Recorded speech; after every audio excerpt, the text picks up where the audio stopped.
म्हणून आता कोणी म्हणन का सांगन म्हणून ते याच्या अगोदर असं म्हणले होते की मी अडवत नाही. ठीक आहे, नाही म्हणता तुम्ही. आता त्यावेळेस आम्ही नाही समजेल. आता तर तुम्ही येत 8 महिने झाले. याचा अर्थ होतो शिंदे साहेबाला सुद्धा त्या विषयाने काम करू दिलं नाही. अजितदादांना पण आरक्षणाचं काम करू दिलं नाही. आता ते आले तिथं, ते करत नाहीत. याच्यावर सिद्ध झालं. तुम्ही म्हणताय पोलिस मुंबईत बघून घेते, याचा अर्थ सिद्ध झालं की त्या शिंदे साहेबांना अजितदादाला काम करू दिलं नाही आरक्षणावर. हे सिद्ध झालं. तुम्ही 8 महिने झाला आलात तरी करत नाही, त्याचा अर्थ तो आहे.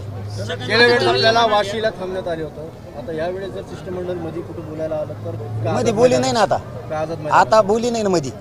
तुम्ही 26 तारखेपर्यंत अंमलबजावणी करा, तर आम्ही बोलायला तयार आहे. एकदा 27 अंतरवाली सोडली 29ला तिथं ग्राउंडवर बसल्यावर चर्चा तवर नाही.